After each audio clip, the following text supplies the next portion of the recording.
What is the birth of Jesus? Jesus was born in this world.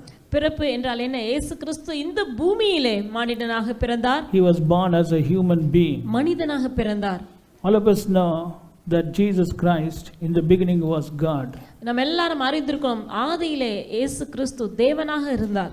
John 1:1 says, in the beginning was the word, and the word was with God, and the word was God. And verse 14 says, and the word was made flesh and dwelt among us. யோவான் 1:1 வசனம் சொல்கிறது, ஆதியிலே வார்த்தை இருந்தது, அந்த வார்த்தை தேவனிடத்தில் இருந்தது, அந்த வார்த்தை தேவனாகவே இருந்தது. 14வது வசனத்திலே பார்க்கிறோம், அந்த வார்த்தை மாம்சமாகி நம்மிடத்திலே கிருபையினாலும் சத்தியத்தினாலும் நிறைந்தவராய் வாசம் பண்ணினார். Now listen very carefully. The Bible says, in the beginning was the word.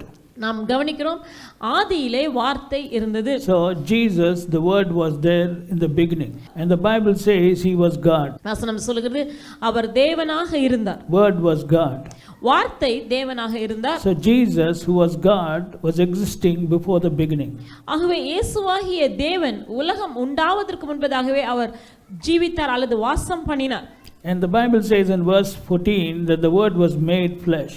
14ஆம் வசனத்திலே பார்க்கிறோம், அந்த வார்த்தை மாம்சமானது. Now that's what today we are celebrating. The word was made flesh. Jesus, who was God, was made flesh. அதைதான் இன்றைக்கு நாம் கொண்டாடுகிறோம்.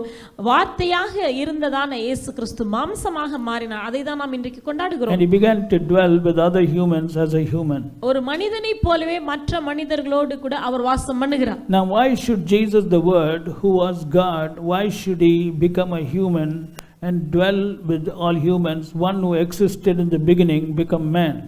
ஏன் இந்த தேவன், ஆதியிலே வார்த்தையாக இருந்ததான தேவன் மாம்சமாக மாறி எல்லா மனிதர்களோடு கூட வாசம் பண்ண வேண்டும்? It's amazing. One who was before the beginning, why should he become man? Why should God do this? Did you think about it? ஏன் அவர் மனிதனாக மாற வேண்டும்? தேவனாக இருந்தவர் ஏன் மனிதனாக மாற வேண்டும்? இதை பற்றி நீங்க யாராவது யோசித்ததுண்டா? All of us know the name Christmas, but what exactly is the birth of Jesus? நாம் எல்லாரும் கிறிஸ்மஸ் என்றதான வார்த்தையை கேட்டிருக்கிறோம், ஆனால் இயேசு கிறிஸ்துவின் பிறப்பு என்ன? Surely this thing had to take place. If there was no need, then God would not have done this. நிச்சயமாக இதிலே ஏதோ முக்கியத்துவம் அல்லது இது நடக்க வேண்டும், இது இல்லாவிட்டால் தேவனால் ஒரு காரியத்தை செய்திருக்கவே முடியாது. Now we have to understand, Jesus who was before the beginning did not become man so that you may celebrate Christmas and wear new dresses and go and listen to some preaching, singing and hearing and then forget about it and live as you like. He became a human so that you may experience the blessings of him becoming a human. ஆதியிலே வார்த்தையாக இருந்ததான தேவன் மனுஷனாக மாம்சமாக மாறினதற்கு காரணம் என்னவென்றால், நீங்கள் கிறிஸ்மஸை கொண்டாடுவதற்கும் நல்ல சந்தோஷமாக புது உடுப்புகளை உடுத்திக் கொள்வதற்கும் இல்லாவிட்டால் சில செய்திகள் அல்லது பாடல்களை பாடுவதற்காக, இதற்காக தேவன் மாம்சமாக மாறவில்லை. தேவன் மாம்சமாக மாறினதனுடைய ஆசீர்வாதங்களையும் அதனால் வரக்கூடியதான நன்மைகளையும் நீங்கள் அனுபவிக்கும்படிக்கே இயேசுவாகிய தேவன் மனிதனாக மாறினார். Now I want you to listen very carefully. You know, Jesus becoming a man is a sacrifice. நீங்கள் இந்த காரியத்தை நீங்கள் புரிந்து கொள்ள வேண்டும். இயேசு கிறிஸ்து மனிதனாக மாறுவது என்பது மிகப்பெரிய தியாகமாம். Any sacrifice has got some blessings.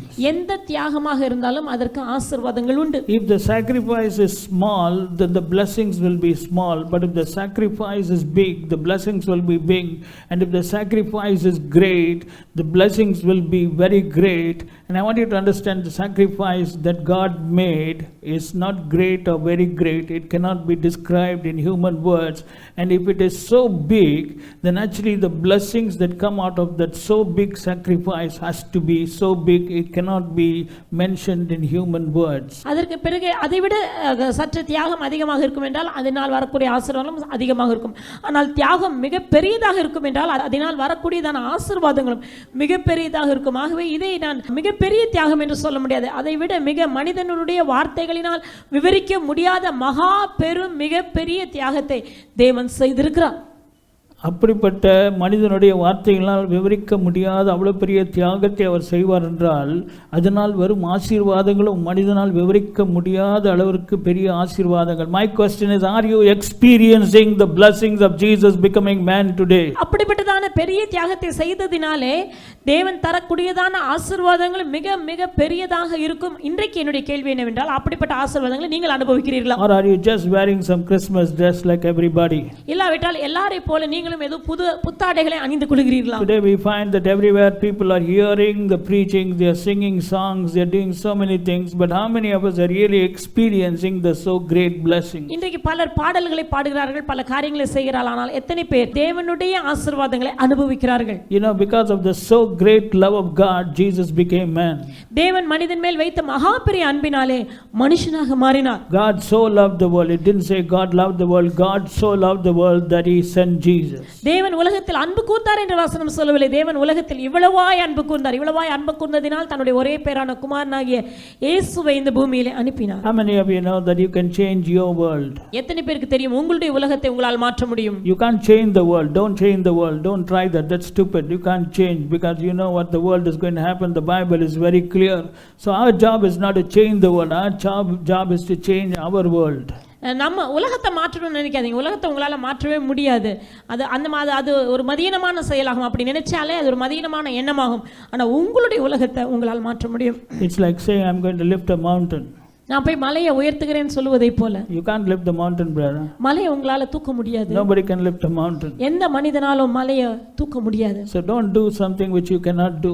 செய்ய முடியாத ஒரு காரியத்தை நான் செய்வேன் என்று நினைக்காதீர்கள். But do something which you can do. ஆனா உங்களால செய்யக்கூடியதை உங்களால் செய்யுங்கள். Because when you change your world, the people who are coming in influence in your world will also be blessed. நீங்க உங்க உலகத்தை மாற்றும்போது உங்கள் மூலமாக உங்களுடைய வாழ்க்கைக்குள்ளாக வருகிற உங்கள் மூலமாக தொடப்படுகிறதான அவர்கள் வாழ்க்கை மாற்றப்படும். That's why Jesus became a man. ஆகவேதான் இயேசு கிறிஸ்து மனிதனாக மாறினார். So that man may have an opportunity to change his world. மனிதன் வாழ்க்கை, அதாவது மனிதன் தன்னுடைய உலகத்தை மாற்றிக்கொள்ளும்படியாக தேவன் மனிதனாக மாறினார்.